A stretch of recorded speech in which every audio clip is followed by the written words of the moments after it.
Bonjour à tous et bienvenue dans cette nouvelle vidéo d'Easy Excel Query. Aujourd'hui, nous allons tenter de révolutionner notre façon de travailler avec les données Excel. Avec une série de requêtes interconnectées, nous allons détecter les headers, les injecter dans Excel, à partir de Excel, sélectionner les colonnes que l'on veut grouper, que l'on veut sommer, on renvoie ça dans Power Query qui va nous renvoyer le résultat. Tout sera automatique et par conséquent adaptable pour l'ensemble de vos fichiers Excel. C'est parti ? Allons-y.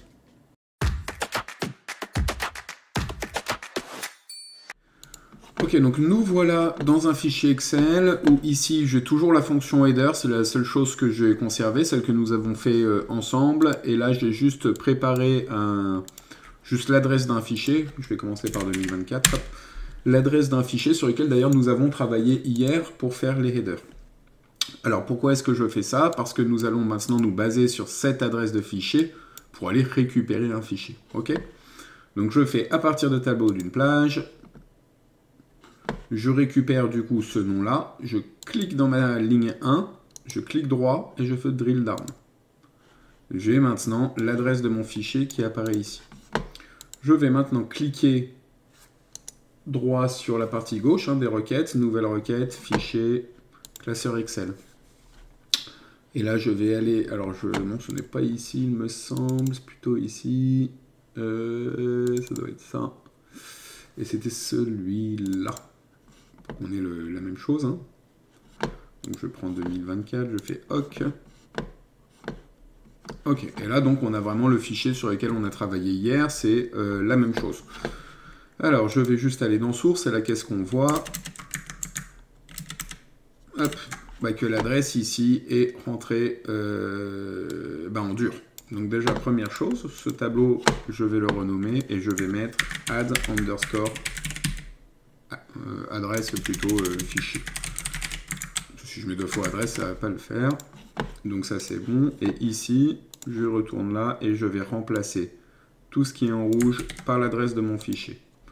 Ça ne change rien, ce qui veut donc dire que quand je vais changer l'adresse ici, ça changera le fichier sur lequel il va aller requêter. Ça, je sais que je n'en ai pas besoin.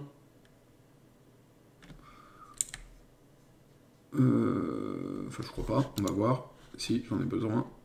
Ah oui, non, c'est parce que ici, il faut que je ferme le crochet. Ok, donc ça, c'est bon.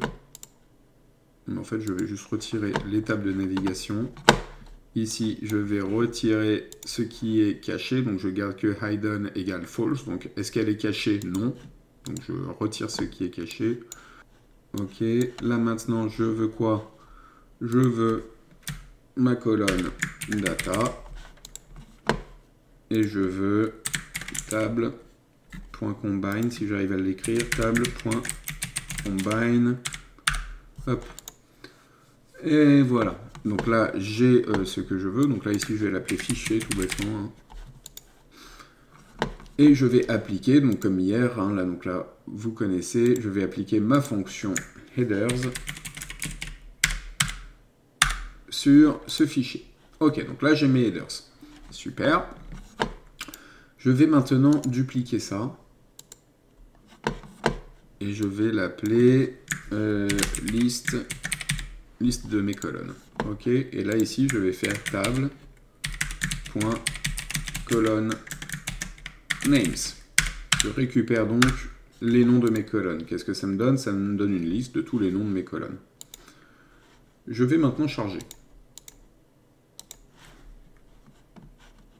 Donc ici moi je suis en connexion seulement, c'est exprès. Donc ici je vais aller là.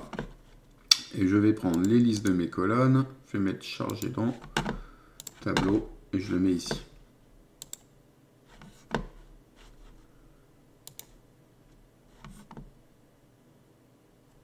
Je vais mettre call to group, call to sum.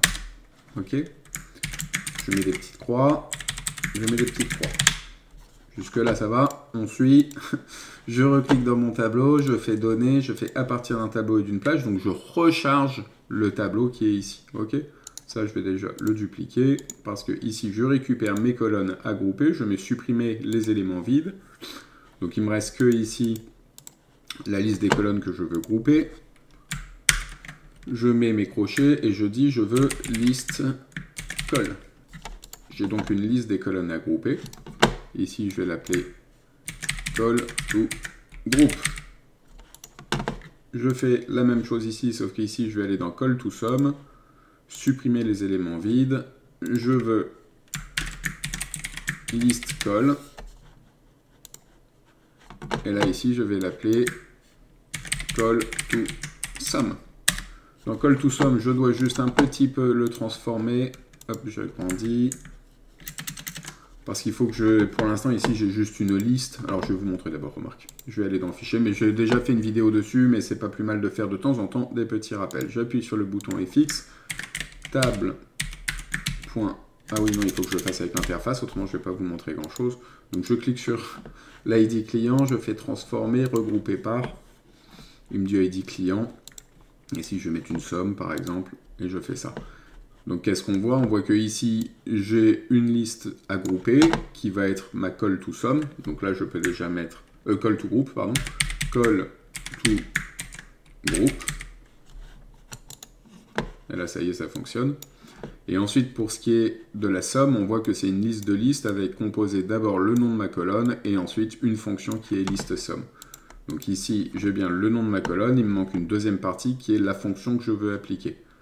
Donc, je vais dire à Power Query de me transformer ma liste. OK? Donc, qu'est-ce que je veux? Je veux que pour chaque ligne de cette liste, alors déjà, qu'est-ce que ça fait? Si je mets juste un seul underscore, que je lui dis de transformer, et quelle est la transformation? Bah, de ramener chaque élément. Il me transforme donc ça en liste, et à l'intérieur, j'ai mon temps de vis. Pourquoi? C'est parce que j'ai mis ici comment ça s'appelle? Les brackets, hein. Si je fais comme ça, vous voyez, il se passe juste rien. Là, du coup, je lui dis, c'est pas les brackets d'ailleurs, c'est les accolades. Et là, je lui mets des accolades, il me transforme ça en liste de listes, c'est bien, c'est ce que je veux. Ensuite, je le mets 2 fois pour bien qu'on voit que bah là, il va juste me le récupérer 2 fois. Hop, montant de vise. Et là, maintenant, qu'est-ce que je veux? Bah, je vais être obligé de faire une petite fonction, mais qui est plutôt facile. Hop, je mets donc f de x, hein, c'est ça que ça veut dire, le x.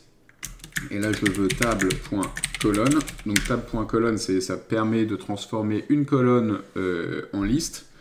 Ma table, c'est x.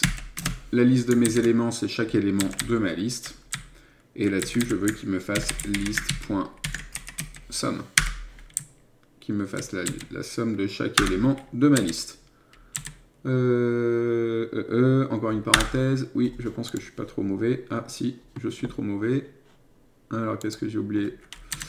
C'est que c'est pas ici. Là, ici, c'est bon. Ah, mais il ne peut pas me mettre au bon endroit. Est-ce que là, c'est bon? Oui, là, c'est bon. Donc, j'ai une liste ici, comme vous voyez. Hein. Le nom de ma colonne, une fonction. La fonction, c'est celle-ci. Liste somme sur quoi? Sur la liste composée ici. Je retourne dans mon fichier. Et ici, je vais donc remplacer ça par liste call to sum. Call to sum. Voyons voir. Ok, c'est super. Il m'a fait la somme sur les montants que j'avais fait. D'ailleurs, on peut même ici rajouter une petite troisième variable. Si j'y arrive, tac. Type number. Hop. Comme ça, il va directement me les mettre en chiffres. Voyons voir. C'est bon, j'ai bien un type number qui a été appliqué. Ok, donc là, c'est plutôt pas mal. On va essayer de voir ce que ça donne si on charge. Ça, on s'en fiche, ça, on s'en fiche. Mon fichier, il est là. Je vais mettre chargé dans tableau. Et je vais le mettre ici, par exemple. Ok, donc là, ça a fonctionné. Bon, le mois après, ça, c'est le format. J'aurais dû le changer. Voyons voir si ça change. Je retire ici. Et je fais actualiser. Ok. Alors là, ce que je vais faire, en fait, c'est... Je vais juste vous montrer un truc. C'est-à-dire que je vais prendre ici la liste de mes colonnes. Alt EG. Ah, il ne veut pas. On le refait. Je vais aller trop vite, peut-être. Alt EG. Non. Décidément. Ok. Je les ai juste rentrées en dur, hein, ici, les colonnes, pour que vous voyez les colonnes. Pourquoi je fais ça? Parce que je vais vous montrer un truc rigolo. C'est qu'ici, maintenant, je vais changer mon fichier. Je vais lui dire de prendre 2025. je retourne ici, donc je change de fichier. Je vais vous montrer à quoi ça ressemble. J'ai dit c'était ici. Le 2024 qu'on a pris avant, c'était celui-ci. Donc vous voyez le nom des colonnes. Ici par exemple j'ai montant en euros, montant ouvert en devise. Ok. Je prends maintenant le 2025. Ben, on suppose qu'en 2025, voilà, il y a eu un changement. Maintenant, ils disent que c'est en cotation, la devise, le montant... enfin, en fait, ils ont changé tous les intitulés de colonnes, ils ont même fait les fautes, enfin, la totale. Donc, l'objectif, maintenant, c'est que automatiquement, ici, j'ai ma liste de colonnes qui s'actualise automatiquement et que je puisse, du coup, de nouveau faire mon choix, le tout de manière automatique. Donc, en gros, que ce fichier que je viens juste de créer devant vous puisse être utilisable, peu importe le fichier. Vous mettez l'adresse ici. Il y aurait des petites transformations sur l'adresse pour si vous avez plusieurs onglets, mais ce serait le même principe. Et là, on va essayer déjà. Je fais d'abord actualiser. Alors, si je fais actualiser tout, il va me mettre une erreur. Il me dit, désolé, nous n'avons pas trouvé la colonne ID client. Mais, si vous regardez ici, il m'a déjà mis ça à jour. Donc, je refais une deuxième fois actualiser tout. Et là, ça fonctionne. Je suis sur mon fichier 2025.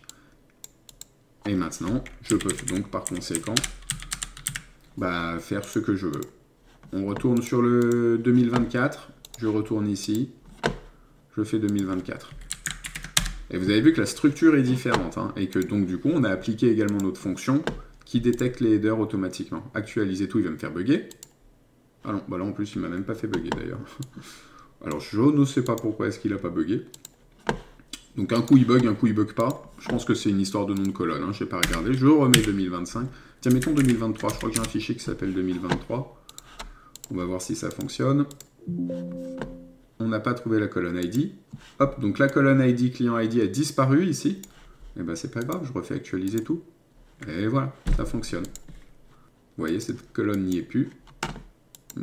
Ma liste s'est mise à jour automatiquement et je peux changer mes petites croix. Si je veux par devise, et je veux la colonne qui s'appelle amount, et voilà, je l'ai immédiatement.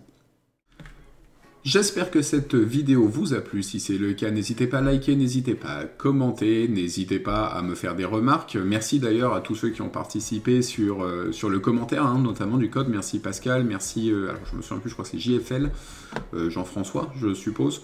Donc merci à vous pour vos remarques que je prends en considération et je vous dis à bientôt pour une nouvelle vidéo.